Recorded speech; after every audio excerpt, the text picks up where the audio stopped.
I thought I was a good father until the day I realized that I had become everything I swore I'd never be. By the time I realized this, though, the damage was already done.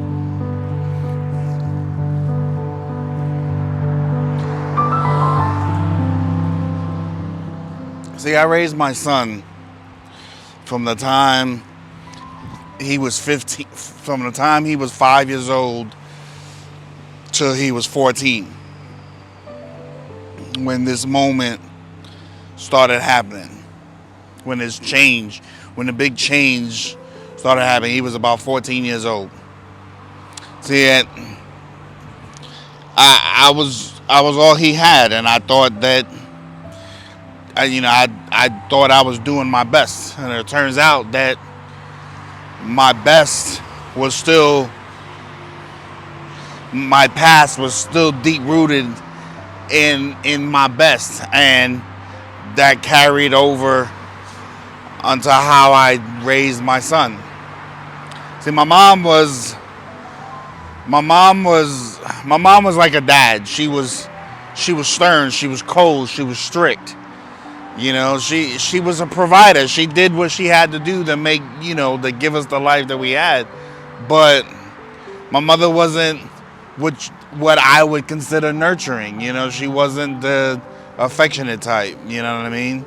And love was shown by discipline and expectations and survival and stuff like that. See, my mom, I know that my mom went through her own battles with trauma and stuff like that. I know that my mom's got stuff that she probably hasn't dealt with on her side, and unknowingly, I think she passed a lot of that pain on to me growing up, and to my brother. Like, I know the type of relationship that my mom had with her mom. Like, I seen it. Like, I witnessed it firsthand. The comments, the slick remarks and stuff like that. Um, and then I realized the relationship that I had with my mom and the relationship now that I'm having with my son. And all of that spilled over and things got bad. Okay, so one day my son got into trouble. Not nothing major, but he did something stupid and he was kicked out of some place and told never to come back.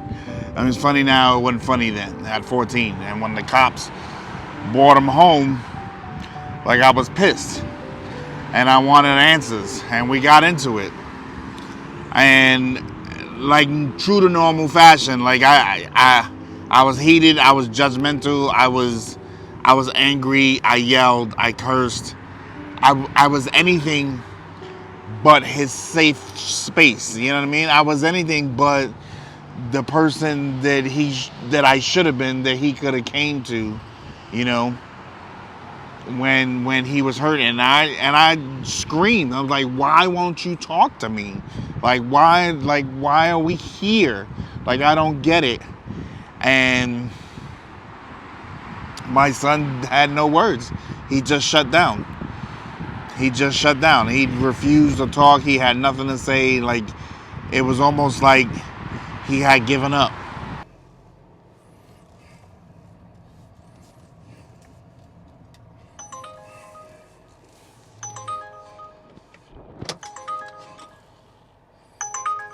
Bullshit orders.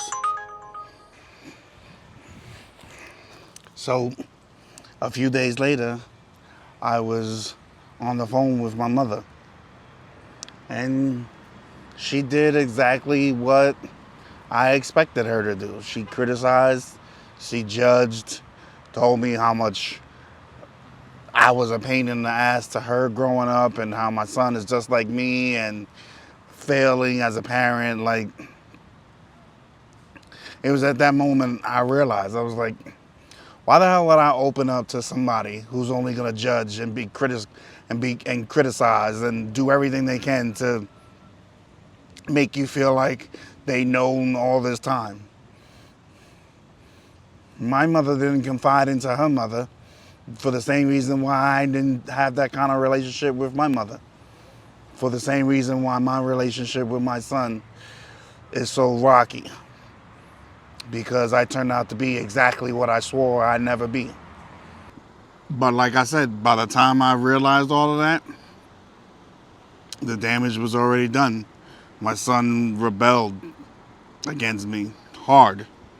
And we wound up moving, and after that move and after an incident that landed me in jail for a couple days, like, he was gone. Like, and not just physically either. Like, we didn't speak. We didn't speak for 9 years. Which, that sucked, man. That really hurt my heart because that's my son. And, I missed important years of his life, like him becoming a man and stuff like that, those years where I missed out, And I couldn't even be mad at him. That was the shitty part, is like, like I couldn't even be mad at him because at the end, like, I understood exactly why I was where I was at. All this time I was trying to fix him. In reality, I was the one that needed to be fixed. When he left, like, I had no choice but to sit with myself and think. And I had to deal with stuff that I had been avoiding all this time. My own pain, my own wounds, my own past.